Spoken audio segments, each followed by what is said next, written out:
Hello everyone, right? So I think that you have watched my previous video about the introduction of electrostatics. Okay, so in the last video we have seen about the basics of electrostatics. Okay, now we are going to see about an important topic. This particular topic will be called as gold leaf electroscope. Okay, so this is an experiment. Okay, so this is an experiment. So with this experiment we can determine, right, so how to, for example, okay, how to determine the amount of the charge. If I ask a question, how to determine the amount of the charge, we can determine the amount of the charge by using this particular experiment. It is called as gold leaf electroscope. Okay, now we will see the basic construction for this particular electroscope. Now consider a metal rod. Okay, so consider a vertical metal rod. So this is nothing but our vertical metal rod. On the top of the rod we are going to place a metal knob. Okay, so this is a metal knob we are placing at the top of this vertical rod. Okay, at the bottom of this rod, okay, we need to place a too thin layer of gold leaf. Okay, so this is what we call as a gold leaf. So too thin layer of gold leaf will be attached to the bottom of this vertical rod. Okay, now I am going to keep this whole equipment, okay, under a glass tube. Okay, for example, I am going to take a glass jar. I am going to keep this whole experiment in a glass jar, right? Okay, now see this one. So over on this particular opening I am going to put a rubber cork over here. So why I need to put a rubber cork over here is the metal rod should not touch this particular glass. Okay, it should not touch this particular glass. So that's why I need to put a rubber cork. Okay, so just consider this is our opening of the glass. Okay, so just consider this object, this is our opening. I am going to put a rubber cork on this. On the center of the rubber cork, okay, I am going to put a hole and then I am going to insert the metal rod. Okay, I am going to insert the metal rod at the center of this rubber cork so that my vertical rod and this glass will not in contact. Okay, now consider I am going to take a charged object. For example, I am going to consider a positively charged object. Okay, I am going to bring the positively charged object and I have to touch that particular object on the top of this metal knob. Once I touch this object, okay, so this is our object, okay, of positive charge. Once you touch the object, okay, at this particular metal knob, the charge will now transfer through this metal and it will comes over here to our gold leaf. Okay, now see this. So till here, okay, we have seen about the construction, right? So how to construct this gold leaf is nothing but consider a vertical rod. At the top of this you should have a metal knob. At the bottom of this vertical rod you should have two gold leaf. Okay, so when you bring any charged object, right, so come and touch over at the metal knob so that the charge will be transferred to the material. Okay, and it will reach this particular end, so the charge will move over here. Okay, right, now see there is a concept over here, so we will see the concept and come back again to here, right? For example, when two positive charges are nearby, what will happen?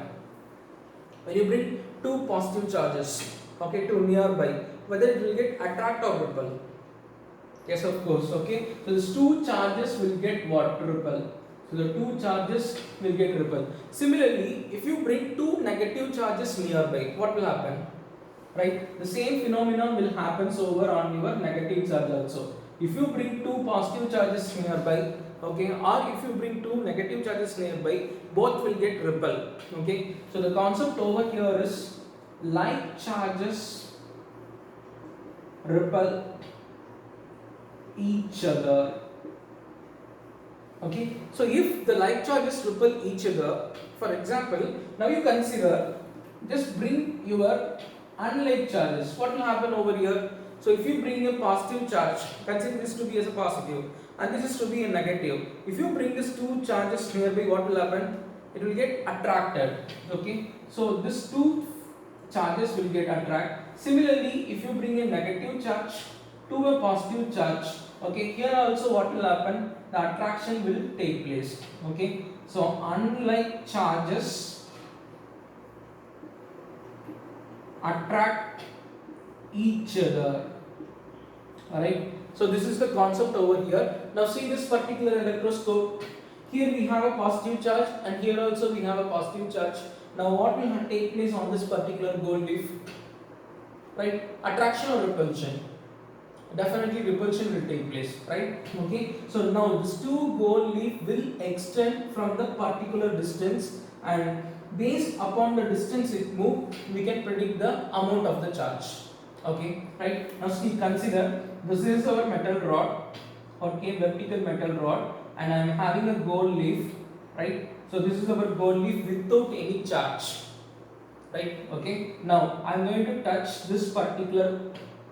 Okay, so here we see we have our metal knob. I am going to touch with some object. So this object is positive. So the positive charge will come over here, and here we have a gold leaf. Right. So this is also positive. This is also positive. So this will get repelled. Now see the distance of this. Whenever there is no charge on this experiment, okay, the distance is very small. Whenever we place any charged object, okay, the distance is very large.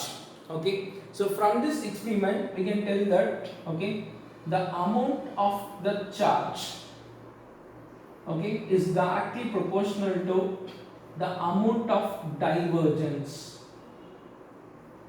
Okay, divergence is nothing but, okay, what we call it as, so the both object will get separated. This is what we call it as a divergence, right? So based on the amount of the charge, we can tell that the amount of the charge is directly proportional to the amount of divergence. Okay, so with this experiment we cannot exactly point out the quantity correctly. Okay, we cannot say that this object will consist of 200 electrons or 100 electrons like that. Okay, but what we can do with this experiment is we can bring in another object, right? So this is also positively charged, right? So we can compare.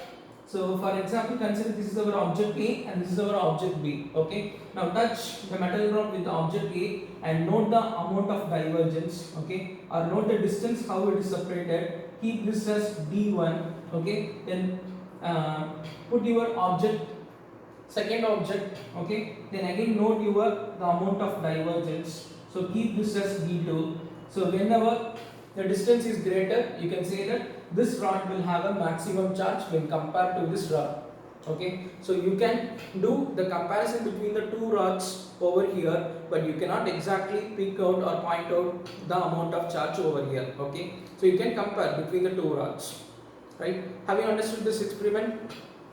Right, so it is used only to determine the amount of charge, but it will not specify the quantity. Okay, if you have two rods, you can compare which rod will be having more charge than the other by using this experiment. If the amount of divergence is large, then if it is the divergence value is large, means what? Okay, the amount of charge it contains is very large, right? Okay, thank you. Right, so if you have any questions on this particular topic, just type your questions in the comment box. Okay, so definitely I will get a reply. Okay, thank you.